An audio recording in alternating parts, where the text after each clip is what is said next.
아, 쪽팔린다 쪽팔리. 저게 뭐고 거지 새끼들도 아니고 저라니까 나라가 발전이 안 되지. 또 고향이 이북이로구나. 나도 고향이 이북이다. 강원도 통천. 그래, 너는 꿈이 뭐냐? 선장입니다. 선장? 나는 배 만드는 게 꿈인데. 그것도 아주 커다란 배. 우리나라가 큰 배를 어떻게 만듭니까? 일단 돈을 많이 모아서 땅을 사. 그래가지고 배 필요한 나라 있을 거 아니야.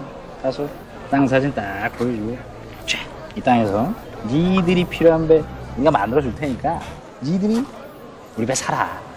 그러는 거지. 기계 말이 됩니까? 정 사장님! 시련은 있어도 실패는 없는 거야. 시련은 있어도 실패는 없다. 너무나 유명한 명언이죠. 오늘은 대한민국을 대표하는 현대자동차와 그 창업자 정주영 회장의 이야기를 준비했습니다. 1915년 11월 25일 강원도 통천군에서 6남 2녀 중 첫째, 집안의 장남이자 장손으로 태어났습니다. 그의 아버지 또한 7남매 중 장남으로 가족들을 먹여 살릴 책임을 져야 했습니다. 따라서 정주영의 아버지는 쉬는 날 없이 농사일을 했다고 합니다. 그런 아버지를 보며 어린 정주영은 자연스레 가족들을 향한 책임감을 배워나가게 되었습니다. 6살이 된 정주영은 할아버지의 서당에 들어가 공부를 하게 됩니다. 3년간 서당 생활을 마친 정주영은 1930년 통천 송전소학교에 입학하였고, 붓글씨와 창가를 제외하고는 전부 만점을 받았던 어린 정주영은 아주 똑똑했으며 선생님이 되고 싶어 중학교에 진학을 하고 싶었으나 정주영의 아버지는 자신의 대를 잇는 훌륭한 농사꾼으로 만들고 싶어 했습니다. 때문에 방학과 일요일도 새벽부터 밤 늦게까지 농사를 가르쳤습니다. 결국 정주영은 중학교 진학을 포기하게 되었습니다. 하지만 그는 농사가 아닌 다른 무언가를 읽어내길 바랬고, 결국 그는 가출을 결심하게 됩니다. 정주영은 어릴 적부터 항상 스스로의 더 나은 미래를 꿈꾸며 작은 시골 마을을 떠나 큰 세상으로 나아가겠다는 결심을 하게 됩니다. 가출 결심 후 청진의 계양공사와 제철공장 건설공사장에서 노동자가 필요하다는 동아일보 기사를 보고 친구 한 명과 고향을 떠나 원산 고원의 철도 공사판에서 흙을 날랐는데 2달 만에 아버지에게 잡혀버렸습니다. 이것이 첫 번째 가출이었습니다. 두 번째 가출은 경성을 가려던 길에 기차역에서 그에게 일자리를 주겠다는 한 노인을 만나게 됩니다. 그 노인은 차비를 내어주는 조건으로 함께 금강산에 가면 일자리를 구해주겠다고 하였습니다. 정주영은 일자리를 얻는다는 기쁨에 흔쾌히 노인에게 여비를 내어주었지만 그 노인은 거짓말을 한 것이었습니다. 이에 좌절하지 않고 정주영은 다시 가고 싶어하던 경성으로 향했습니다. 가던 중 친척집에 잠깐 들르게 되었는데 그곳에서 정주영의 아버지가 이미 정주영을 기다리고 있었습니다. 이렇게 두 번째 가출도 실패로 돌아가게 됩니다. 세 번째 가출 때는 아버지의 소판돈 70원을 들고 도망가요. 경성 실천부기학원에서 공부를 하다가 또 한 번 아버지에게 덜미를 잡혀 고향으로 돌아가게 되었죠.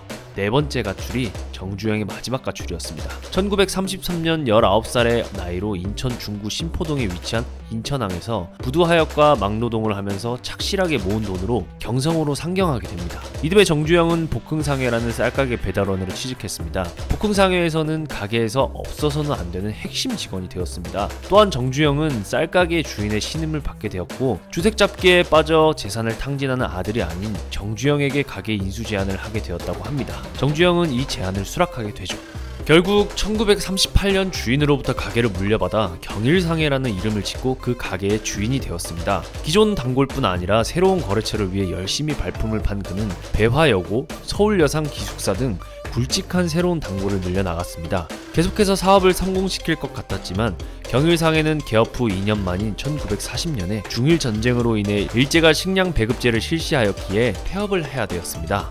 정주영은 가게를 정리하고 고향으로 돌아가게 됐는데 이제까지 제법 많은 돈을 벌어둔 덕분에 아버지에게 2,000평의 논을 선물하게 되었습니다. 그리고 고향 생활을 하며 인생의 동반자인 변중석 여사와 결혼하게 됩니다. 1940년 초 7,800원을 들고 새로운 사업거래를 찾기 위해 경성으로 다시 향했습니다. 당시 경성에서 일하던 친구에게 경영난에 처한 아도서비스라는 자동차 수리공장 소식을 접하고 인수하기로 마음먹었습니다. 1940년에서 42년 당시 조선에서는 자동차는 극소수의 부유층이나 가지고 탈 수 있는 매우 비싼 사치품이었습니다. 당시에는 간단한 수리여도 수리하는 일수를 늘려서 공인비를 더 받거나 일부러 부실한 수리를 해서 다시 정비소에 찾게 하려는 관행이 널리 퍼져 있었죠. 그러나 정주영은 빨리 차를 고치는 게 고객을 위한 길이다라며 자동차 수리는 아무리 큰 고장이라도 무조건 3일 이내에 완료하고 다시 고장이 재발하지 않게 완벽하게 수리한다는 목표를 내걸었습니다. 대신 수리 비용은 다른 공장에 비해 3배에서 5배를 더 받았습니다. 그러나 자동차는 당시 부유층이나 소유할 수 있는 사치품이었기에 이들에게는 그저 수리비보다는 빨리 수리하는 것이 더 중요했기 때문에 비싼 가격에도 순조롭게 사업을 이어나갈 수 있었습니다. 허나 잘 나갈 것만 같았던 아도 서비스가 시작한 지 채 한 달도 안 돼서 불이 나버렸습니다. 하지만 정주영은 그에 굴하지 않고 다시 한번 빚을 내어 신설동 빈터에다가 다시 자동차 수리 공장을 열어 시작했습니다.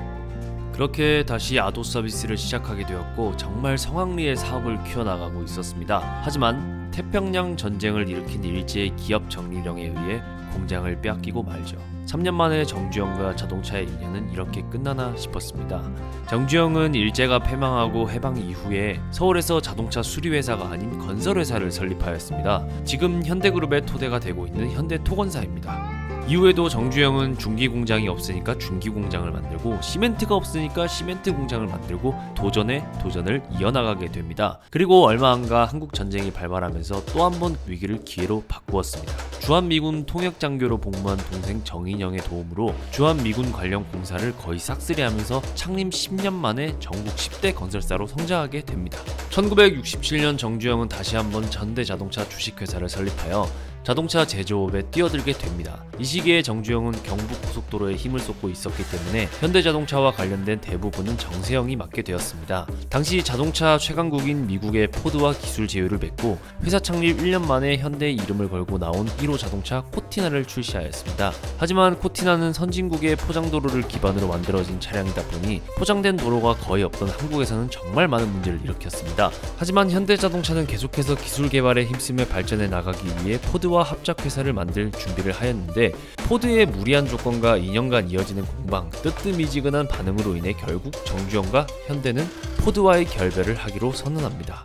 현대는 결국 독자적으로 모델 개발을 추진하게 되는데요. 정주영은 1960년대에 현대자동차 내부에서 자동차 엔진을 자체 개발할 계획을 가지고 있었습니다. 본격적으로 자체 엔진 개발에 착수하기 위해 해외 GM에서 근무 중이던 이현순 박사를 불러 엔진 자체 개발 연구에 참여하도록 설득했습니다. 이때 정주영은 이현순 박사에게 자체 엔진을 개발하기 위해서라면 모든 지원을 해주겠다며 설득했고 이현순 박사의 끈기 있는 노력 덕분에 현대자동차는 국내 최초로 자체 엔진을 개발해냈습니다. 독자적인 모델의 생산을 하기 위하여 이현순 박사뿐 아니라 영국 최대 자동차 회사 브리티시 아일랜드의 부사장이었던 조지 텀블을 영입하고 1974년 7월부터 1억 달러의 공사비를 들여 연산 5만 6천 대 규모의 종합 자동차 공장을 건설해 들어갔습니다. 1975년 울산 공장 준공 후 1976년 드디어 현대자동차 개발진들의 눈물겨운 노력 끝에 대한민국 최초의 국산 자동차 포니가 탄생하게 됩니다. 이 차량은 한국 산업의 상징이 되었고 전 세계 시장에서도 관심을 받기 시작했습니다. 아시아에서 두 번째로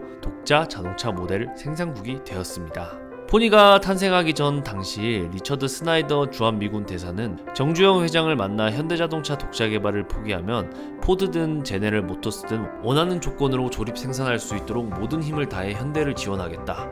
그리고 중동 건설에서도 현대를 도와주겠다고 제안했습니다. 이에 정주영은 자동차는 달리는 국기나 다름없고 일생에 번 돈을 다 들여서 실패하더라도 후대의 자동차 공업을 성공시킬 디딤돌을 놓는다면 후회는 없다며 거절했다고 합니다. 아무래도 대한민국이 언젠가는 미국 자동차 산업을 위협할 것이라고 생각했기 때문이겠죠. 정주영은 결국 모든 압력을 무시하고 독자 개발을 밀어붙여서 성공시킨 것이죠. 이렇게 성공가도를 달리던 현대자동차는 1998년 12월 기아자동차와 아시아자동차를 인수하며 거대 자동차 재벌로 도약할 발판을 마련했습니다. 현대는 에쿠스의 브랜드화 계획, 에쿠스 로고를 사용하되 새로운 이름을 모색하여 적용할 계획을 두고 회의를 진행하던 중 최종적으로 제네시스라는 이름을 채택했고 로고인 날개 형상도 더 날렵하고 세련된 모양으로 바꾸었습니다. 2015년에는 대한민국 최초이자 유일한 프리미엄 자동차 브랜드인 제네시스를 출시합니다. 지금은 제네시스 GV80, GV70, G90 등 정말 많은 인기를 누리고 있는 프리미엄 브랜드로 확고하게 자리를 잡게 되었죠. 최근 현대자동차는 전기차와 자율주행 기술에서 혁신적인 성과를 거두며 미래 모빌리티 시장을 선도하고 있습니다. 아이오닉 시리즈는 전 세계 전기차 시장에서 큰 주목을 받고 있죠. 현대에서 아이오닉이라는 이름을 처음 사용한 것은 2012년에 개최된 제네바 모터쇼에서 선보인 플러그인 하이브리드 컨셉트카 현대 아이오닉이었습니다. 그중 아이오닉 5N은 아이오닉 5의 현대자동차 고성능 차량입니다. 아이오닉 5N은 서킷을 달리기 위해 만들어진 아시아 최초의 양산형 전기차입니다. 지금까지 현대자동차가 걸어온 현대자동차 기술의 집약체라고도 할 수 있죠. 다른 전기차들이 얼마나 빠른 가속 능력과 최대 속도를 낼 수 있느냐에 치중하는 것과 달리 실질적인 레이스에서 빠르게 달릴 수 있는 것을 목표로 이루어진 차입니다. 웬만한 전기차로는 한 바퀴도 돌기 힘든 장거리 서킷 뉴르부르클링을 두 바퀴나 돌고도 성능 저하가 나오지 않는다는 사실을 입증했습니다.